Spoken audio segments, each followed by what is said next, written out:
I'm Ashley, 34 years old, single. And for most of my adult life, I've been invisible in rooms where decisions were made.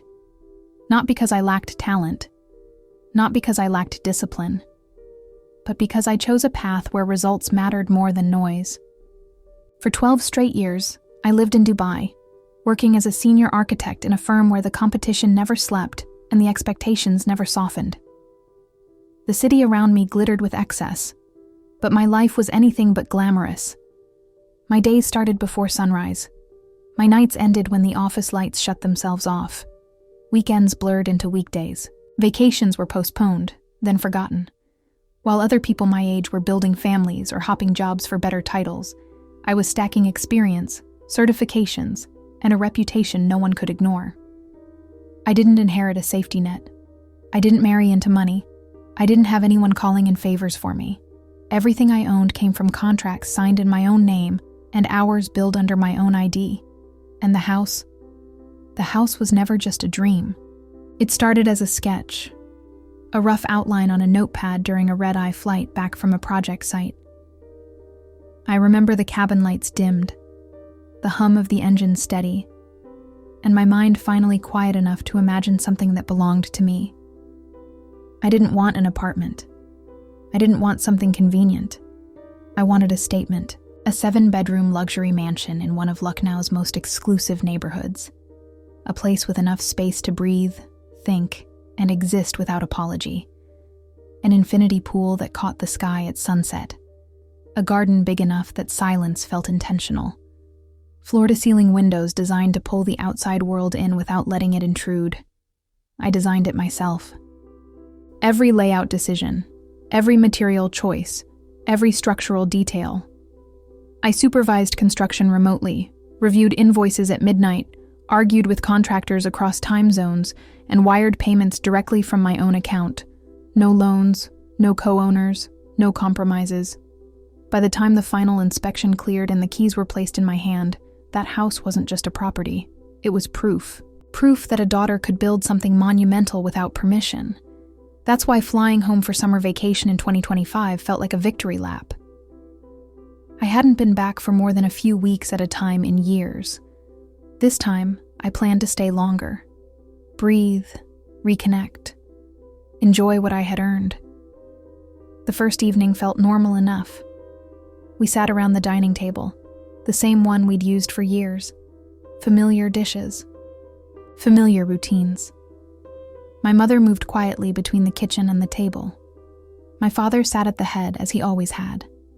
My younger brother Alex leaned back in his chair, scrolling on his phone, barely looking up. At first, the conversation was harmless. Travel, weather, neighbors, my work in Dubai. Then my father put his fork down. The sound was small, but it landed heavy. He looked straight at me, his expression tightening in a way I recognized from childhood. "This house," he said, "is far too big for you." I blinked, confused. "You live alone in Dubai anyway," he continued. "Most of the year this place just sits empty." I smiled, half expecting a joke to follow. None came. "Alex just got engaged," my father said, nodding toward my brother. "He and his fiancée need a proper place to start their life." Alex finally looked up, the corner of his mouth curling slightly. "You can take a condo," my father added, "or stay at your company's place when you visit. Why do you even need all this space?" The room felt smaller, not because of the words themselves, but because of how easily they were said. This wasn't a suggestion. It was an assumption, an expectation. I thought of the years I'd spent proving myself in boardrooms where I was the only woman at the table. The nights I slept on office couches, the calls I took while sick because deadlines didn't care. And now, the thing I built with all of that was being reassigned like spare furniture. "Dad," I said carefully, "this house is mine." He waved it off. "Don't be dramatic." Alex shifted in his seat, suddenly interested in the conversation. "Every payment came from me," I continued. "Every document is in my name." That's when my father's voice rose. "You're being selfish," he snapped. "This is family. Your brother's future is on the line." There it was, the same sentence I'd heard my entire life, translated into different situations. Alex's failed ventures, Alex's unfinished degrees, Alex's endless need for one more chance. He was always finding himself. I was always expected to wait. My mother stayed quiet, eyes fixed on the table. Alex said nothing. He didn't need to. His smirk said enough. I felt something settle inside me then. Not anger, not fear. Clarity. "I'll think about it," I said. I excused myself and went upstairs. The moment my bedroom door closed, I pulled out my phone and texted one person, my lawyer. The message was simple. "They're trying." 20 minutes later, the doorbell rang. I went downstairs alone and opened the door to a man who looked like he'd stepped straight out of a courtroom drama. Mid-50s. Silver hair, crisp suit. Calm eyes that didn't waste time on unnecessary emotion. "Ms. Ashley Sharma?" "Yes." "Anil Mehra, senior partner at Mehra and Associates. I hold your power of attorney." Behind me, I heard footsteps. My father appeared in the hallway. "Who is this?" he demanded. I stepped aside. "This," I said, "is the attorney who handled everything I own." Anil entered without hesitation and opened his briefcase on the dining table, like this was just another stop in his day. "Mr. Sharma," he said evenly, "your daughter executed her will 3 years ago." The color drained from my father's face. "In the event of any unforeseen circumstances," Anil continued, "her entire estate transfers into a trust dedicated to underprivileged girls' education." Alex sat up straight. "But more relevant tonight," Anil said, pulling out a document, "is this notice." He placed it flat on the table. Attempted coercion and illegal claim on self-acquired property. "You have until 10 a.m. tomorrow," Anil said calmly, "to vacate this residence. Failure to comply will result in immediate eviction proceedings." Silence wrapped around the room. "This property belongs to Ms. Sharma," he concluded. Period. My father's hands trembled. Alex stood abruptly, shouting accusations, betrayal, disbelief.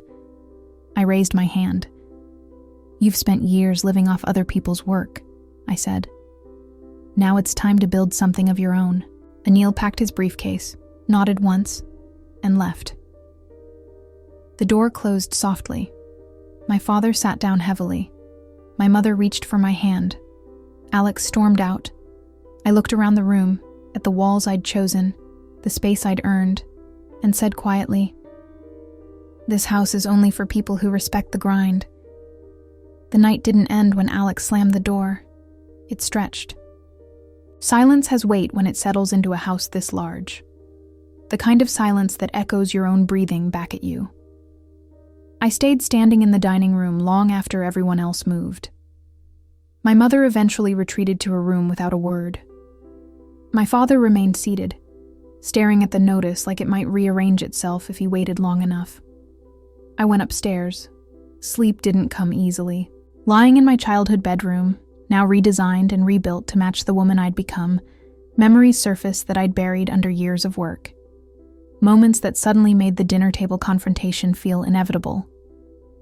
Growing up, Alex was never asked to be strong. When he failed a class, it was stress. When I topped my exams, it was expected. When he quit another job, it was not the right fit. When I stayed late at the office, it was good. That's how success is built. No one ever said it out loud, but the message was clear. He was allowed to struggle. I was expected to endure. That expectation followed me into adulthood, into my career, into the house I built brick by brick.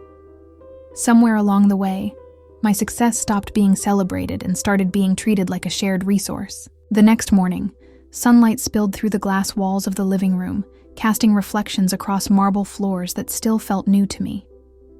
I made coffee and sat alone, listening to the quiet hum of a house waking up. At 9:15 a.m., I heard movement, suitcases being dragged, Cabinet doors opening and closing. No shouting. No confrontation. Just compliance. Alex didn't look at me as he passed through the hallway. His phone was pressed to his ear, voice low, already spinning a version of events where he was the victim. My father paused near the entrance. He looked older than he had the night before. "This didn't have to be like this," he said quietly. I met his eyes. "It did," I replied, "because no one listened until there were consequences." He nodded once, defeated, and walked out. The door closed.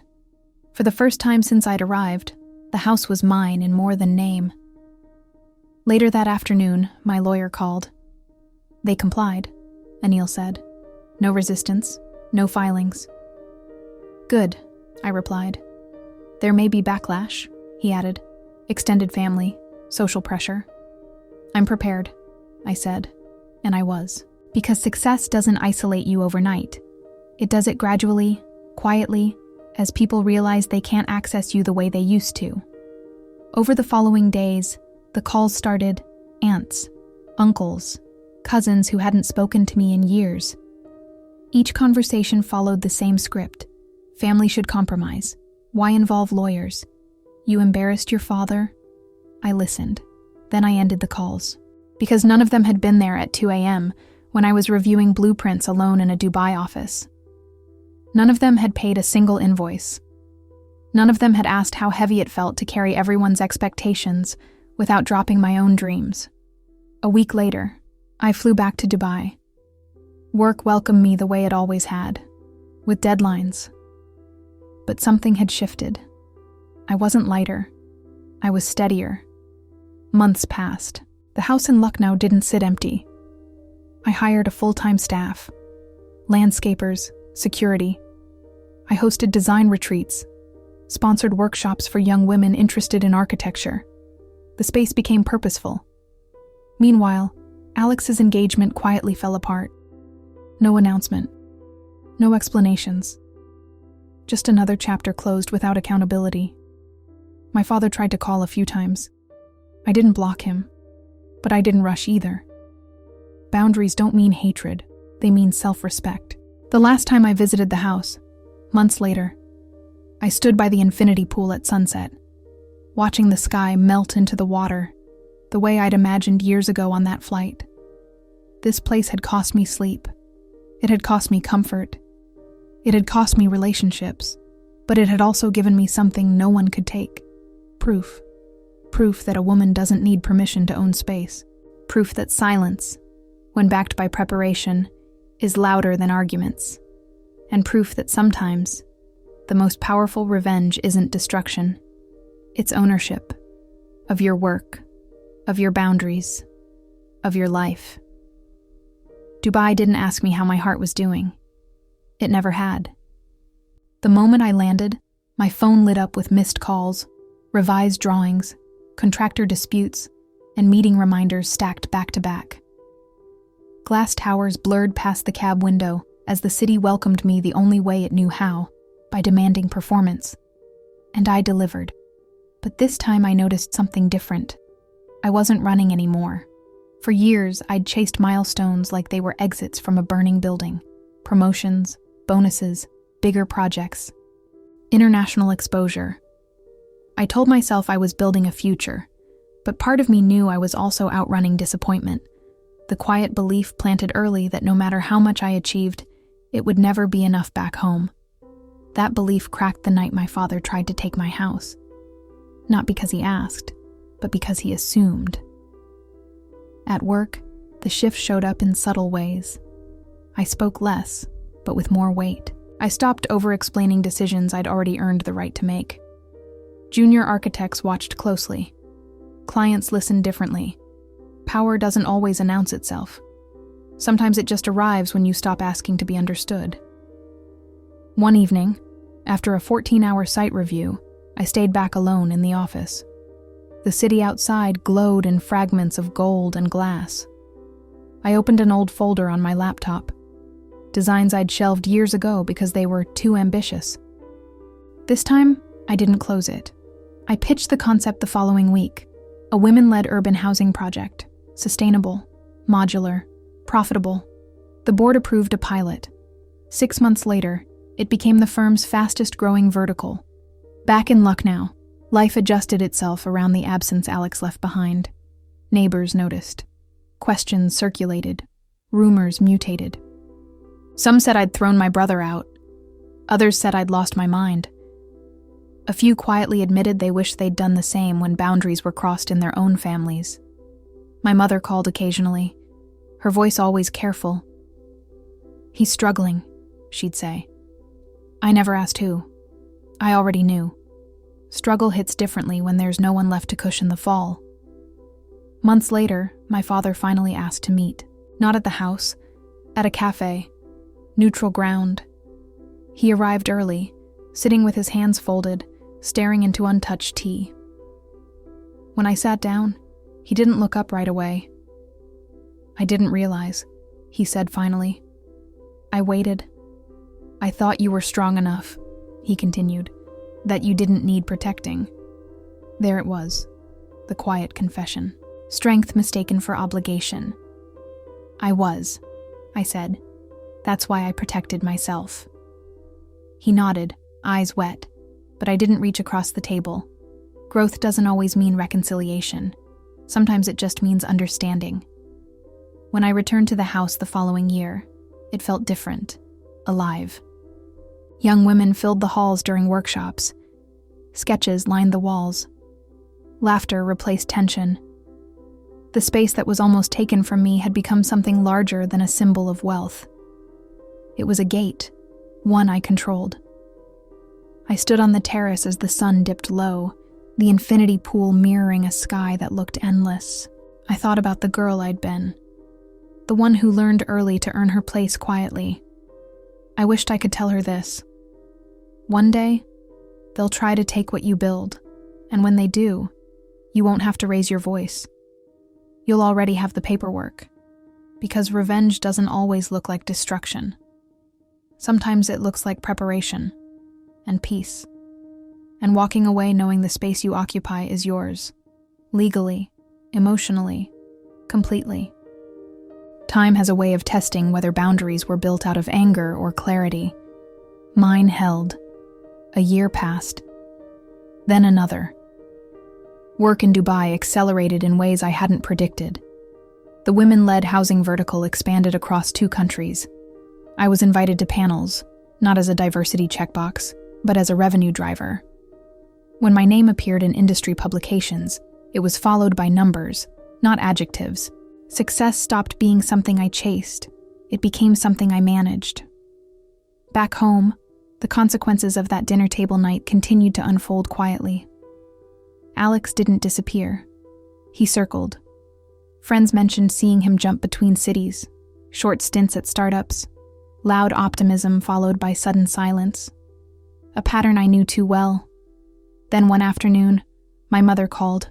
Her voice was thinner than usual. "He wants to meet you," she said. Just once. I didn't answer right away. Weeks later, I agreed. We met in the same cafe where my father and I had sat months earlier. Alex arrived late. He always did. He looked older. Not wiser, just worn. His confidence, once careless and loud, had dulled into something defensive. "You didn't have to do it like that," he said after sitting down.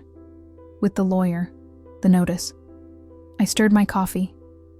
"I did," I replied. He scoffed. "You made me look like a criminal." "No," I said calmly. "I made you accountable." He leaned forward. "You think you're better than me now?" I finally looked at him. "I think I built my life," I said. "And you tried to live in it." Silence. For the first time, Alex didn't argue. He looked down. "I didn't know where to start," he muttered. "That was never my responsibility," I said. "But it was always your choice." When we stood to leave, he asked one last thing. "Will you ever help me?" I paused. "I'll support effort," I said, "not entitlement." That was the most honest gift I could give him. Years later, the house hosted its largest event yet. A graduation ceremony. Girls from across the region stood in the garden, certificates in hand, families watching with pride. I stood at the edge, unnoticed, exactly where I liked to be. One of the girls approached me. "Is it true you designed this place?" she asked. "Yes," I said. "Then I want to design places too," she said. "Big ones." I smiled. "You will," I told her. "And no one gets to take them from you." As evening settled, I walked through the house one last time before leaving for the airport. The walls echoed with purpose now, not tension. The space had grown beyond me. At the gate, I turned off the lights. Ownership isn't about holding on. It's about deciding who stays, who leaves, and who you become when you stop asking for permission. Because the real revenge wasn't the lawyer. It wasn't the eviction. It wasn't the silence that followed. It was this. A life so deliberately built that no one else could claim it. Not by blood, not by tradition, not by guilt, only by respect. 5 years later, I stood in a place I never imagined I'd return to. The same dining room, the same table, but nothing else was the same. My father sat across from me, his posture softer now, age finally visible in the lines he once hid behind authority. My mother sat beside him, hands folded, eyes calmer than I remembered. There was no tension in the room anymore, only history. This meeting wasn't about the house. That chapter had closed long ago. It was about something quieter. Acceptance. I used to think success was something that stayed inside the family. My father said slowly, that if one of us had it, the rest were entitled to it. I didn't interrupt. "I was wrong," he continued. "Success isn't inherited. It's witnessed." Those words mattered more than any apology he could have given. Outside, the garden had grown thick and green. The laughter of students drifted through open windows. The house had become what I always hoped it would, alive without being owned. Alex wasn't there. He didn't need to be. I'd heard enough through the years. He'd finally settled into a modest job. Not impressive, not dramatic, just stable. For the first time, he was building something slowly, without shortcuts. We didn't speak often, but we didn't need to. Some relationships don't heal by reconnecting. They heal by no longer hurting. As evening approached, I walked the property alone one last time. Every step echoed memories, some painful, some proud. I stopped at the edge of the infinity pool, watching the water blend seamlessly into the horizon. This house had been the battleground, but it was never the prize. The real victory was what it forced me to become. A woman who didn't confuse love with sacrifice. A woman who understood that boundaries aren't walls. They're doors with locks you control. I left the keys with the staff and headed for the car. At the gate, I paused, not to look back, but to acknowledge something final. They tried to take my house. What they gave me instead was clarity. And clarity builds a life no one can touch, because the strongest revenge isn't proving someone wrong. It's building something so complete that their opinion no longer matters. And that was the moment I knew. I didn't just win. I was free.